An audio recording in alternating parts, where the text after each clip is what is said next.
एक समय की बात है। चंदनपुर के राजा विक्रम एक दिन शिकार खेलने के लिए जंगल में गए। शिकार खेलते खेलते वे जंगल में बहुत दूर निकल गए। अचानक मौसम खराब हो गया। तेज हवा और तूफान के कारण कुछ भी दिखाई नहीं दे रहा था। राजा के सारे सिपाही और साथी बिछड़ चुके थे। दिन ढलने लगा और राजा को वापसी की चिंता होने लगी, लेकिन वे रास्ता भटक चुके थे। जंगल जंगली जानवरों से भरा था, इसलिए मजबूरी में राजा को रात वहीं बितानी थी। उन्होंने एक सुरक्षित जगह की तलाश शुरू की। चलते चलते राजा को दूर एक जगह धुआं उठता दिखाई दिया। पास जाकर देखा तो वहां एक छोटी सी झोपड़ी थी। नेक दिल राजा ने झोपड़ी का दरवाजा खटखटाया और आवाज लगाई, मैं एक मुसाफिर हूं, बाहर मौसम खराब है, मुझे रात गुजारने के लिए आश्रय चाहिए। दरवाजा खुला और एक बुजुर्ग व्यक्ति बाहर आया। उसने बड़े सम्मान के साथ राजा को अंदर बुलाया। उस बुजुर्ग की एक जवान और सुंदर बेटी थी जिसका नाम मालती था। दोनों बाप बेटी जंगल में रहते थे। बुजुर्ग जंगल से लकड़ियां काटकर चंदनपुर में बेचता और उसी से उनका गुजारा चलता था। मालती ने राजा के लिए सादा लेकिन स्वादिष्ट भोजन तैयार किया। खाना साधारण था पर उसमें अपनापन था। इसके बाद राजा के लिए एक आरामदायक बिस्तर लगाया गया। बुजुर्ग और उसकी बेटी ने राजा की बहुत अच्छे से देखभाल की। रात झोपड़ी में गुजारने के बाद सुबह राजा ने उनका धन्यवाद किया और अपने महल लौट गए। लेकिन उन्हें मालती की सादगी और मेहमान नवाजी बहुत याद आ रही थी, जिसने एक अनजान मुसाफिर की इतनी सेवा की थी। राजा की शादी एक मंत्री की बेटी कुसुम से होने वाली थी। कुसुम बहुत घमंडी और चालाक थी। राजा ने उससे शादी करने से इनकार कर दिया और फैसला किया कि वे मालती से शादी करेंगे। इस तरह राजा और मालती की शादी हो गई। मंत्री को यह बात बहुत बुरी लगी और वह मौके की तलाश में रहने लगा। राजा अपनी रानी मालती के साथ सुखी जीवन बिता रहे थे। एक साल बाद उनके यहाँ एक बेटी ने जन्म लिया, जिसका नाम रानी रखा गया। अगले साल एक और बेटी हुई, जिसे तारा नाम दिया गया। इस तरह राजा की 2 बेटियां थीं। एक दिन मौका देखकर मंत्री ने राजा से कहा, महाराज, राज्य का उत्तराधिकारी चलाने के लिए एक पुत्र जरूरी है। इसलिए मंत्री ने राजा विक्रम से कहा, महाराज, मेरा सुझाव है कि आप दूसरी शादी कर लें ताकि आपको पुत्र की प्राप्ति हो सके। लेकिन राजा ने इस प्रस्ताव को ठुकरा दिया। जब मंत्री ने देखा कि उसकी बेटी कुसुम की शादी राजा से कराने की सारी संभावनाएं खत्म हो गईं, तो उसने चुपके चुपके सेनापति और अन्य मंत्रियों को अपने षड्यंत्र में शामिल कर लिया। एक दिन उसने धोखे से रानी मालती के कमरे में एक जहरीला सांप छोड़ दिया। सांप के काटने से रानी की मृत्यु हो गई। दोनों राजकुमारियां रानी और तारा अभी बहुत छोटी थीं। फिर भी राजा ने दूसरी शादी नहीं की। जब मंत्री ने देखा कि उसका दांव कामयाब नहीं हो रहा, तो उसने रसोइयों के साथ मिलकर राजा के भोजन में जहर मिला दिया। इस जहर के कारण राजा विक्रम की भी मृत्यु हो गई। इसके बाद मंत्री ने राजगद्दी पर कब्जा कर लिया। राजा की एक पुरानी और वफादार दासी, जिसका नाम कमला था, यह सब देख रही थी। उसे अंदाजा हो गया कि मंत्री जल्द ही दोनों राजकुमारियों को भी मार डालेगा। इसलिए कमला रात के अंधेरे में दोनों राजकुमारियों को लेकर कहीं दूर चली गई। इस तरह एक नेक दिल राजा की जगह चंदनपुर की प्रजा को एक क्रूर और लालची राजा मिल गया। कमला दोनों राजकुमारियों को लेकर जंगल में चली गई और उनका पालन पोषण करने लगी। समय बीतता गया और रानी व तारा जवान हो गईं। एक दिन कमला बहुत बीमार पड़ गई। जब उसने अपनी मृत्यु को करीब देखा, तो उसने दोनों बहनों को अपने पास बुलाया।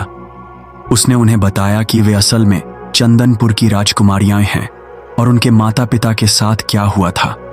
सारी सच्चाई बताने के बाद कमला की मृत्यु हो गई। कमला के जाने के बाद रानी और तारा बिल्कुल अकेली रह गईं। वे अपने माता पिता को याद करके बहुत रोतीं, लेकिन अब कुछ नहीं हो सकता था। दिन यूं ही गुजर रहे थे। एक दिन पड़ोसी राज्य का राजकुमार अमर जंगल में शिकार खेलने आया। उसके साथ उसका मित्र भानु, जो मंत्री का बेटा था, भी था। राजकुमार ने जंगल में 2 तीतरों का शिकार किया और भानु से कहा कि वह उनका मांस पकाए।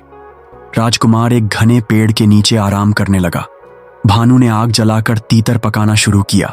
तभी उसकी नजर सामने एक झोपड़ी पर पड़ी, जहां एक सुंदर लड़की रानी खड़ी थी। वह भानु को आश्चर्य से देख रही थी। भानु भी हैरान था कि इस सुनसान जंगल में इतनी सुंदर लड़की कहां से आई। वह रानी के पास गया और उसने अपने बारे में सब कुछ बताया। तभी उसे जलने की गंध आई। भानु भागकर वापस आया तो देखा कि तीतर का मांस जल चुका था। वह बहुत परेशान हो गया। रानी ने कहा, चिंता मत करो, मैं तुम्हारे लिए तीतर पका देती हूं। फिर उसने तीतर पकाकर भानु को दे दिया। राजकुमार अमर, जो बहुत देर से इंतजार कर रहा था, सोचने लगा कि उसके मित्र भानु ने इतनी देर क्यों लगा दी। वह पहले कभी इतना समय नहीं लेता था। जब भानु पका हुआ तीतर का मांस लेकर लौटा तो राजकुमार ने उसे खाया और हैरान रह गया। उसने भानु से पूछा, आज तुमने इतना स्वादिष्ट मांस कैसे पकाया? पहले तो तुम्हारे हाथ में इतना स्वाद नहीं था। भानु ने जवाब दिया, यह मांस मैंने नहीं पकाया। पास ही एक झोपड़ी है जहां एक सुंदर लड़की रहती है, उसी ने यह मांस पकाया, क्योंकि मैं तो उसे देखता ही रह गया। उधर छोटी राजकुमारी तारा, जो नदी किनारे कपड़े धोने गई थी, झोपड़ी में लौटी। बड़ी राजकुमारी रानी ने उसे भानु का सारा किस्सा सुनाया कि कैसे वह उसे देखता रहा। तारा ने रानी से कहा, देखना, वह राजकुमार को लेकर फिर आएगा। तुम इतनी सुंदर हो, राजकुमार तुम्हें पसंद कर लेगा। तुम उसके साथ चली जाना और उससे शादी कर लेना, लेकिन मेरे बारे में उसे कुछ मत बताना। रानी ने जवाब दिया, नहीं, मैं तुम्हें छोड़कर कहीं नहीं जाऊंगी। तारा ने उसे समझाया, देखो बहन, मैं तुम्हारे पीछे आ जाऊंगी, लेकिन हमारा यह रिश्ता अभी दुनिया के सामने नहीं आना चाहिए। यह कहकर तारा बाहर गई और थोड़ी देर बाद छोटे छोटे सफेद फूल लेकर लौटी। उसने फूल रानी को देते हुए कहा, जब राजकुमार तुम्हें ले जाएगा तो तुम रास्ते में ये फूल एक एक करके गिराती रहना। मैं इन फूलों का पीछा करके तुम तक पहुंच जाऊंगी। सारी बात समझाने के बाद तारा झोपड़ी से बाहर निकली और एक पेड़ के पीछे छुप गई। तभी राजकुमार अमर भानु के साथ वहां आ पहुंचा। जैसे ही उसकी नजर रानी पर पड़ी, वह उसे देखकर उससे प्रेम करने लगा। अमर ने पूछा, तुम इस जंगल में अकेली क्यों रहती हो? रानी ने तारा के बताए अनुसार जवाब दिया, मैं यहां अपने माता पिता के साथ रहती थी। मेरी मां की मृत्यु हो चुकी है। मेरे पिता लकड़हारे थे और जंगल से लकड़ियां काटकर बेचते थे। कुछ दिन पहले उनकी भी मृत्यु हो गई। अब इस दुनिया में मेरा कोई नहीं है। यह सुनकर अमर ने तुरंत रानी के सामने शादी का प्रस्ताव रखा और उसे अपने साथ चलने को कहा। रानी उसके साथ जाने को तैयार हो गई। जाते समय रानी ने एक गठरी उठाई जिसमें सफेद फूल थे। अमर ने उसे अपने घोड़े पर बैठाया और वे चल पड़े। रास्ते में रानी एक एक करके सफेद फूल गिराती गई। दूसरी ओर तारा पेड़ के पीछे से निकली और उन फूलों का पीछा करने लगी। अमर रानी को लेकर सीधे अपने महल पहुंचा और अपने माता पिता के पास ले गया। उसने उन्हें सारी बात बताई और कहा कि वह रानी से प्रेम करता है और उससे शादी करना चाहता है। असल में अमर की पहले से ही एक पत्नी थी, लेकिन राजकुमार अमर की पहली पत्नी, जिसका नाम सुलोचना था, बहुत घमंडी और चालाक थी। उसकी मां भी उसके साथ महल में रहती थी। सुलोचना अभी तक अमर को कोई संतान नहीं दे पाई थी। शायद इसलिए अमर ने दूसरी शादी का फैसला किया था। जब सुलोचना और उसकी मां को पता चला कि अमर रानी से शादी करने वाला है, तो उन्हें बहुत गुस्सा आया। फिर भी वे जानती थीं कि अमर जो ठान लेता है वह करके रहता है। इसलिए सुलोचना ने बनावटी खुशी दिखाई और बोली, कितनी अच्छी बात है कि राजकुमार की फिर से शादी होगी। हम दोनों सौतन नहीं बल्कि बहनें बनकर रहेंगी। जब सुलोचना ने शादी पर कोई आपत्ति नहीं की तो बाकी सभी लोग भी सहमत हो गए। उधर छोटी राजकुमारी तारा सफेद फूलों का पीछा करते हुए नगर में पहुंच चुकी थी। पूरे नगर में उत्सव का माहौल था। तारा ने एक बूढ़ी औरत जिसका नाम गंगा था से पूछा, अम्मा, यह क्या बात है? हर तरफ उत्सव की रौनक है। गंगा ने जवाब दिया, हमारे राजकुमार अमर को जंगल में एक बहुत प्यारी लड़की मिली है। वह उसी से शादी करने वाला है, इसलिए सारा नगर उत्सव मना रहा है। तारा ने फिर पूछा, अम्मा, क्या मुझे यहां कोई काम मिल सकता है? मैं गांव से आई हूं, मेरे माता पिता नहीं हैं और रहने के लिए कोई ठिकाना भी नहीं है। गंगा ने कहा, काम तो मिल सकता है, क्योंकि महल में इन दिनों बहुत काम है। मैं भी वहीं जा रही हूं। गंगा की एक बेटी थी जो कुछ दिन पहले बीमारी से मर चुकी थी। उसने तारा से कहा, तुम्हें देखकर मुझे अपनी बेटी की याद आ रही है। तुम मेरी बेटी बनकर मेरे घर रह सकती हो। असल में गंगा अपनी जवानी में महल में दासी थी, लेकिन बुढ़ापे के कारण उसने वह काम छोड़ दिया था। तारा ने कहा, ठीक है अम्मा, मैं आपके घर रहूंगी, लेकिन मैं काम करना चाहती हूं। क्या आप मुझे महल में कोई काम दिलवा सकती हैं? गंगा तारा को लेकर महल की ओर चल दी, जहां हर तरफ खुशियों का माहौल था।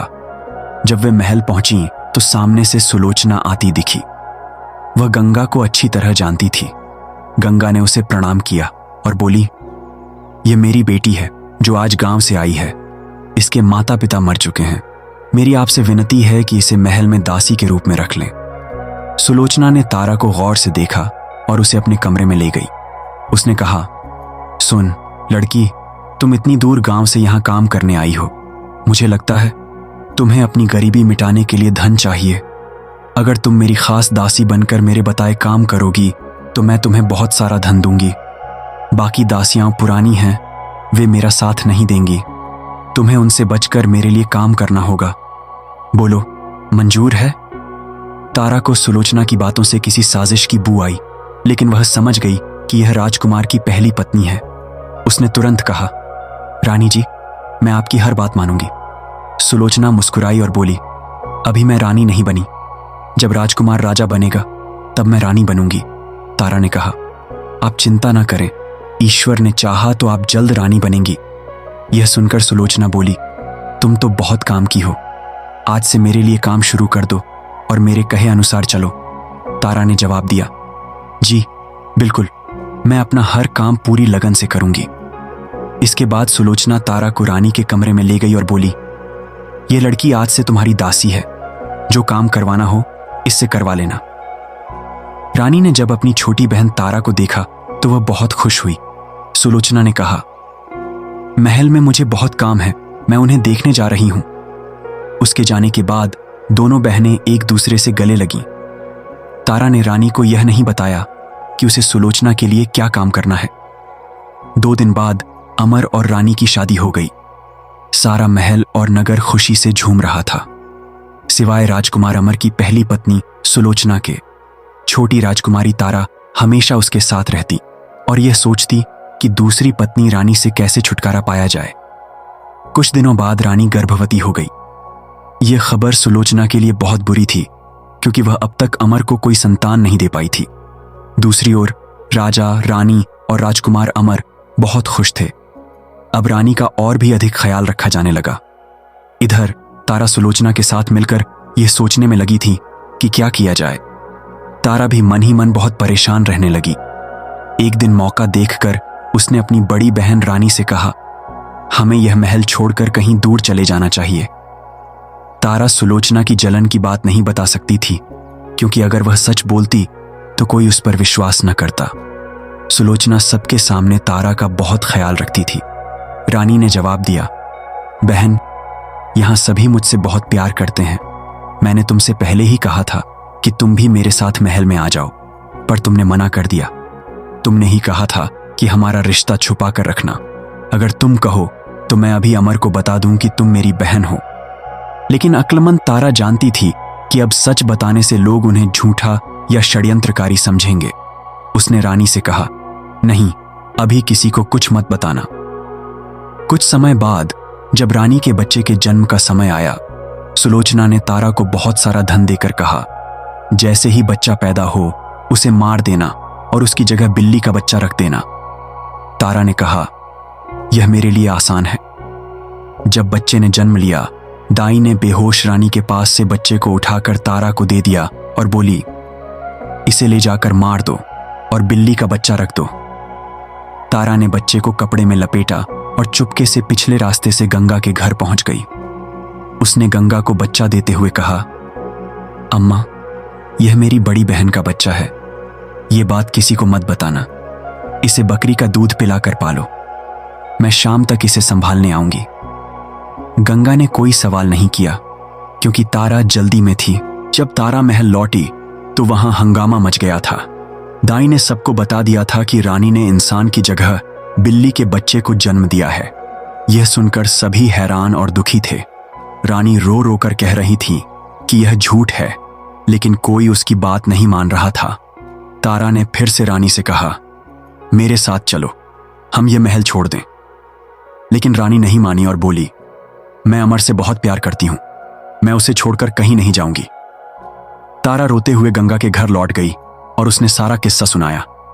गंगा ने कहा, बिटिया, जो होना था वह हो गया। हम दोनों मिलकर इस बच्चे को पालेंगे। समय आने पर ईश्वर सब ठीक कर देगा।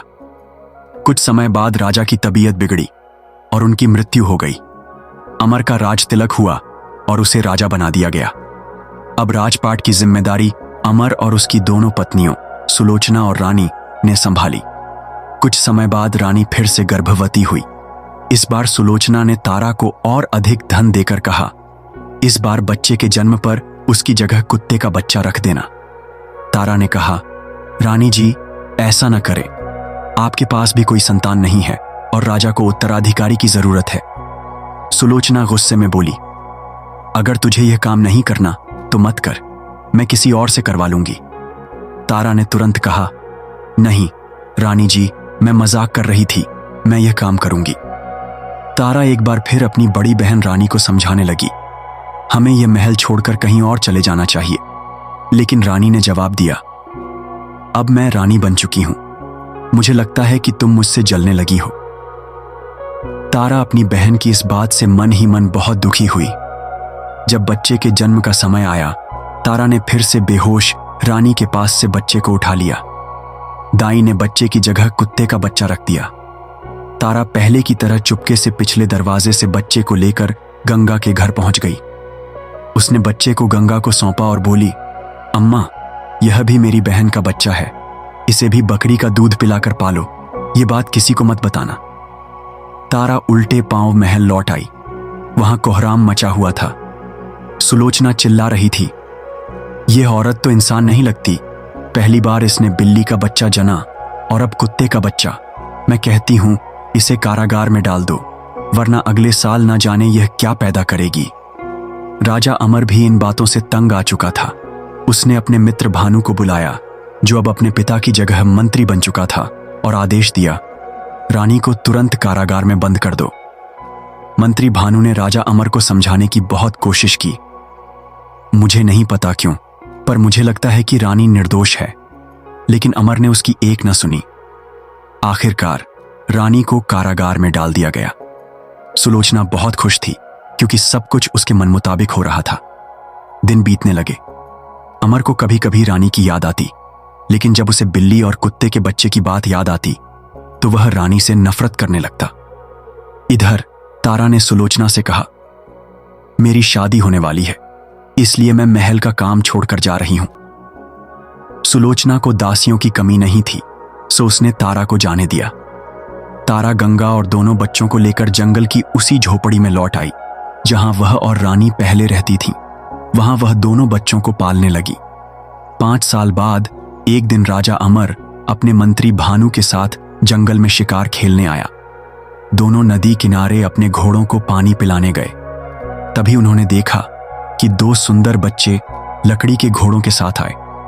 बच्चे अपने लकड़ी के घोड़ों को पानी पिलाने लगे और गाना गाने लगे, काठ का घोड़ा, लोहे की लगाम, चल पानी पी ले मेरे गुलाम। अमर को यह देखकर बहुत हैरानी हुई। वह बच्चों के पास गया और बोला, प्यारे बच्चों, क्या लकड़ी के घोड़े भी पानी पीते हैं? और क्या लोहे की लगाम होती है? बच्चे बोले, अगर एक औरत बिल्ली और कुत्ते के बच्चे को जन्म दे सकती है तो एक दिन लकड़ी का घोड़ा भी पानी पिएगा। यह सुनकर अमर और भानु स्तब्ध रह गए। अमर ने पूछा, यह बात तुम्हें किसने सिखाई? बच्चे बोले, हमारी मौसी ने। अमर ने कहा, मुझे अपनी मौसी के पास ले चलो। बच्चे उन्हें उसी झोपड़ी पर ले गए जहां सालों पहले अमर रानी को ले गया था। झोपड़ी में अमर ने तारा को देखा और चौंक गया। उसने पूछा, लड़की, ये बच्चे कौन हैं? यह सब क्या मामला है? तारा ने जवाब दिया, आप जिस लड़की को यहां से ले गए थे, मैं उसकी बहन हूं। मुझे पहले से अंदेशा था कि महलों में साजिशें होती हैं। अमर ने पूछा, तुम्हें यह अंदेशा क्यों था? तारा बोली, हम कोई साधारण लोग नहीं हैं। हम दोनों बहनें चंदनपुर की राजकुमारियां हैं। हमारे पिता राजा विक्रम थे। वे एक बार शिकार खेलने जंगल आए और रास्ता भटक कर हमारे नाना, जो लकड़हारा थे, के घर आश्रय लेने आए। वहां उनकी मुलाकात हमारी मां मालती से हुई। दोनों ने शादी कर ली, लेकिन महल में हमारे माता पिता के खिलाफ साजिश रची गई। पहले हमारी मां को सांप से मरवा दिया गया, फिर हमारे पिता को जड़ देकर। हमारी दासी कमला हमें इस जंगल में ले आई, इसलिए मैंने अपनी बहन रानी से कहा था कि हमारा रिश्ता छुपाए। महल में मुझे पता चल गया था कि आपकी पहली पत्नी सुलोचना रानी के खिलाफ साजिश रच रही है। उसने मुझे ही यह काम सौंपा, क्योंकि वह नहीं जानती थी कि मैं रानी की बहन हूं। इसके बाद तारा ने शुरू से आखिर तक सारी सच्चाई बताई कि कैसे रानी के बच्चों को बिल्ली और कुत्ते के बच्चों से बदला गया। तारा ने राजा अमर को यह भी बताया, ये दोनों बच्चे आपके ही बेटे हैं। यह सुनकर अमर ने दोनों बच्चों को गले से लगा लिया। सभी की आंखों में आंसू छलक आए। सारी सच्चाई जानने के बाद अमर को भयंकर गुस्सा आया। वह बोला, मैं सुलोचना को अब नहीं छोड़ूंगा। लेकिन तारा ने उसे रोका और कहा, पहले रानी को कारागार से निकालें, फिर उन्हें यह अधिकार दें कि वह सुलोचना की सजा तय करें। अमर को तारा की सलाह पसंद आई। तारा जानती थी कि उसकी बहन रानी नेक दिल और दयालु है और वह सुलोचना को माफ कर देगी, क्योंकि सजा देने से कारागार में बिताया समय वापस नहीं आएगा। अमर ने अपने दोनों बेटों को घोड़े पर बिठाया और भानु को आदेश दिया, तारा को अपने घोड़े पर बिठा लो। अमर ने भानु की आंखों में तारा के लिए प्यार देख लिया था। वे सभी महल पहुंचे। अमर ने तुरंत सुलोचना को बेड़ियां पहनाने का आदेश दिया और स्वयं कारागार में रानी के पास गया। उसने हाथ जोड़कर माफी मांगी, रानी, मुझे सारी सच्चाई पता चल गई है। मैं तुम्हें आजाद करने आया हूं। रानी को कारागार से निकाला गया और सुलोचना को उसके सामने पेश किया गया। भानु ने सबके सामने सारी सच्चाई दोहराई। रानी अपनी छोटी बहन तारा और अपने बच्चों को देखकर गले लग रोने लगी। अमर ने कहा, रानी, तुम्हें आज सुलोचना की सजा तय करने का अधिकार है। लेकिन रानी ने कहा, गुजरा समय वापस नहीं आ सकता। यह मेरे भाग्य में लिखा था। मैं सुलोचना को कोई सजा नहीं दूंगी।